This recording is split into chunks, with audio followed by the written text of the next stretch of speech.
Verify secant x minus 1 times secant x plus 1 equals tan square x. Now before we begin this problem, I want to remind you of the difference of squares formula from algebra.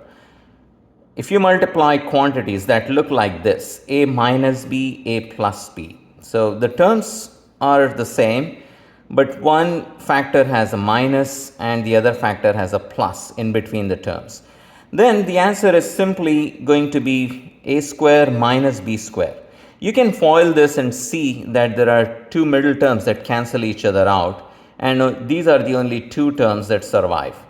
So a square minus b square. So let's go ahead and start working on this. So what is the left side?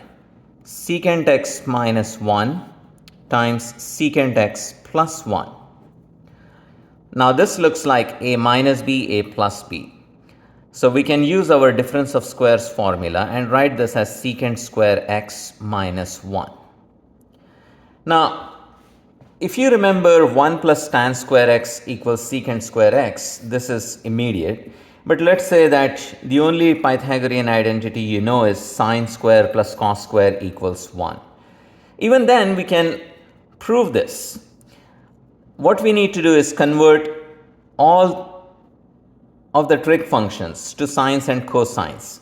I know secant is the reciprocal of cos, which means secant square is 1 over cos square x, and then I'll copy the minus 1.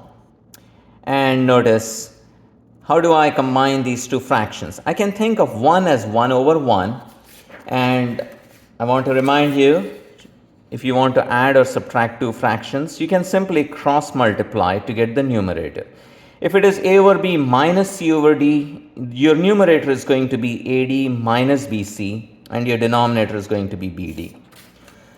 So if you don't have a fraction, you can always make a fraction. You can write 1 as 1 over 1.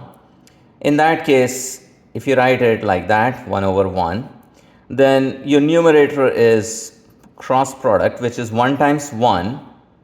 So your numerator is 1 times 1 is 1 minus cos square x times 1. So 1 minus cos square x. And your denominator is cos square x times 1, which is just cos square x.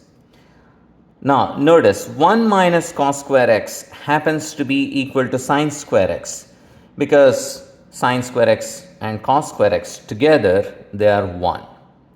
So that identity we definitely want to remember. What identity? I'm talking about this. Sine square x plus cos square x is equal to 1. So this is the bare minimum. If you remember this, then you should be able to do a lot of proofs in trigonometry. So 1 minus cos square x is simply sine square x. So that's our numerator, and now we know sine over cos is tan, so sine square x over cos square x is tan square x, which is the same as the right side. So we are done.